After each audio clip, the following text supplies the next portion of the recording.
Mr. Chair, The Honorable Point of Franz inquiry. Castro is recognized, ma'am. if I can remember, Mr. Chair, we asked to summon or invite Pastor Quiboloy. Look at that. So what's the status of him? I can see that again, Pastor Quiboloy is no-show in this hearing. Kahit na mag-hearing pa tayo ng 20 beses, kahit na 20 beses natin imbitahin si Pastor Quiboloy, it is very clear that he has no intention whatsoever of appearing in this committee. Therefore, Mr. Chair, I move to cite for contempt Pastor Quiboloy on the grounds which I have stated. So move, Mr. Chair. Huwag niyo na pong sisihin si Pastor. Ako na po ang sisihin niyo, Honorable Franz Pumaren, sapagkat ako po yung nagpayo sa kanya. While the details of the advice may be covered by lawyer-client privilege, ako po yung sabi kay Pastor na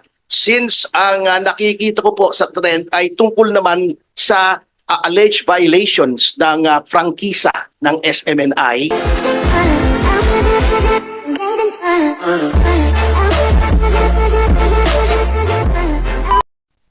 So now we proceed. Mr. Chair, The Honorable Point of Franz inquiry. Castro is recognized, ma'am. if I can remember, Mr. Chair, we asked to summon or invite Pastor Quiboloy. Look at that. So what's the status of him? Mr. Chair, I was going to raise that also. The Honorable Eh, Pimentel. During the last hearing, February 7, if you will recall, most especially those who were present during that hearing, this committee issued a subpoena to Pastor Quiboloy because of his non-appearance on the several invitations that we sent him. And I can see that, again, Pastor Quiboloy is no-show in this hearing. Now, it is very clear under the House rules, especially on rules of governing procedure on inquiries in aid of legislation.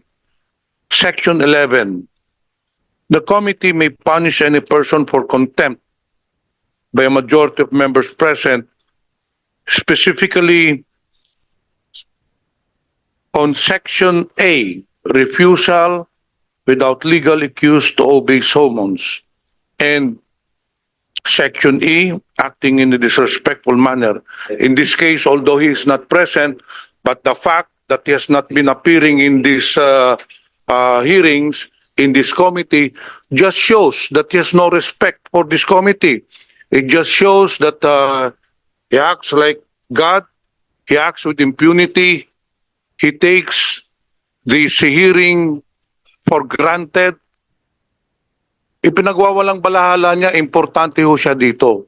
So in this case, Mr. Chair, kahit na mag-hearing pa tayo ng 20 beses, kahit na 20 beses natin imbitahin si Pastor Quiboloy, it is very clear that he has no intention whatsoever of appearing in this committee.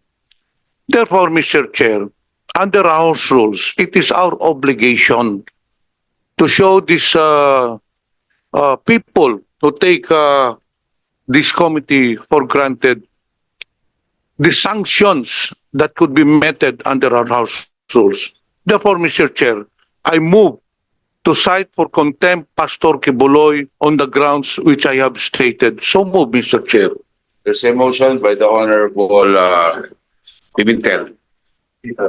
Mr. Chairman, Yes, the Honorable with the indulgence of the good Congressman Pimentel, with regards to this motion, I have nothing against it, but it's just proper, Mr. Chair, siguro na we might ask the representative of Quiboloy, then we will rule on that particular motion. Okay. With the request of the Honorable Paduano, the Honorable Pimentel will defer and hold in abeyance. I yield to the request. And the Honorable Attorney Topacio, magandang hapon po sa inyo. Magandang hapon po, Mr. Chair, Your Honors. May I be recognized, Your Honor? Yes, you are. Thank you, Your Honor. Your Honor, with respect to the motion and with all due respect, we believe we have provided legal justification for the non-presence of Pastor Apollo Quiboloy in our letter to the committee, Your Honor, wherein the gist of it states that based on the previous hearings of this honorable committee, we have an idea of the information being required, and we have stated in this letter, Your Honors, very respectfully, that Pastor Quiboloy for around 4 years now has had no hand whatsoever in the running of SMNI, whose franchise is under consideration, Your Honor. Instead, to show our good faith and our due respect to this honorable committee, and to show that we are not evading the subpoena, Your Honors, we have brought with us 3 persons who are in the best position, more than Pastor Quiboloy, and who have been the ones active since 2022 in the affairs of the Kingdom of Jesus Christ, which are the current executive pastor of the KJOC and his top staff, Attorney Eunice Ambrosio and Maria Norfeli Marimon, Your Honors. So with respect to the kingdom, they are the ones who possess the necessary competence to answer whatever questions this honorable committee may throw at them, Your Honors. Mr. Chair, we understand the explanation of Attorney Topacio, but the fact still remains that Pastor Quiboloy has not appeared in this committee. You are presenting actually 3 persons that you have just mentioned to explain whatever questions or whatever clarifications are needed. As you have stated, they are well versed with regards to the operations of Suarasug. But the matter at hand, Mr. Chair, I believe, still remains is a non-appearance of Pastor Quiboloy. Of course, Mr. Chair, we will entertain or we will ask questions to your substitute resource persons. But Mr. Chair, I still insist my motion, my earlier motion, I again reiterate, I move to cite for contempt Pastor Quiboloy, Mr. Chair. Thank you very much, the Honorable Pimentel. Attorney Topacio. Your Honor, we will always submit to the discretion of the committee with just the very respectful and gentle reminder, Your Honors, that in the very recent case of Cong versus Senate Blue Ribbon Committee, the Supreme Court has ruled that before any person is held in contempt of the a house or any committee thereof, he must be given due process, meaning a chance to explain, Your Honor. We are just invoking this right on behalf of Pastor Quiboloy because our Constitution itself states that the rights of persons invited to congressional hearings should be respected, Your Honor. That is all that we ask, Your Honor. Nothing else. Thank you, Attorney Topacio. Just for the information of everyone, Pastor Quiboloy has been invited as far back as December. Several invitations has been given to him, and he has not appeared, which prompted the Honorable Pimentel to he filed a motion for him to for us to subpoena Pastor Quiboloy because of his non-appearance in previous hearings. So I think as far as due process is concerned, we have complied with it. As a matter of fact, because of his absence, I'm so familiar already with Attorney Mark Tolentino. Okay? And I'm, of course, the idol of everyone, the guy that invented the rules of the House, the Honorable Rolex Suplico, who is also here, who I used to read in the newspapers when I was in elementary. Okay? And up to now, it's an honor to see him in our hearings. That's why ako po as far as pagiging due process, matter of fact po, marami pong mga katanungan, marami pong hindi masagot, at lagi po sabi hindi na kaya sagutin. No? And which really, I think, mahaba naman po yung proseso. na binigay po namin para po sa kanyang pagpunta ko dito. At kami naman po ay kung baka na-extend na ho namin. As a matter of fact, naubos na ho lahat ang mga pwedeng maitanong dahil naitanong sa dami pong hearings na hinondak na po ng committee attorney Topacio. And this can be, I think, Attorney Suplico would attest to this, no? Na talagang we were very patient at lahat po ng pamamaraan ay binigay po namin sa kanila. So, maraming salamat, Attorney Topacio. Wala na po kayong i-manifest. May tanong lang po ko. Alam po, pwede po ba ako magtanong? Of course, Your Honor, you're the chairman. Siyempre. Kasi ho, pinadala ho namin yung subpoena February 20, no? At ito ay publicized naman. At bakit po sa March 11 lang po kayo nagpadala ng sulat? At nauna po ho ang media kasi tumatawag po sa akin ang media. At ang sabi ko sa kanila, hindi ko po pwede sagutin yan dahil wala po akong natatanggap na sulat. True enough, sila ko yung records, natanggap lang ho namin yung sulat nyo kahapon, March 11. Tapos may amended letter at March 12 today. Humarap po yung isang abogado ninyo. So, why did it take you so long to write us that letter?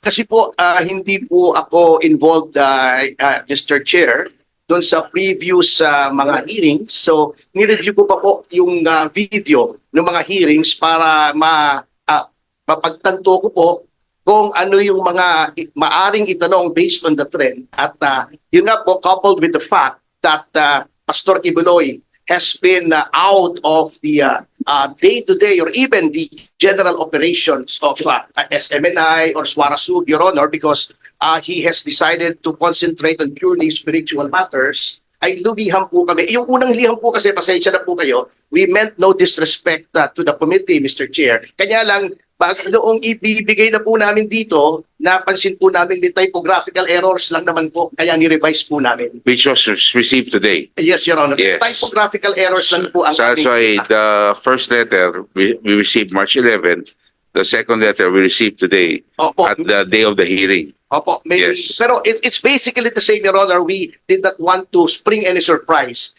It's just typographical errors, Your Honor. Thank you very We apologize because of the a tight schedule of this representation. We profoundly apologize to the committee and to the chair.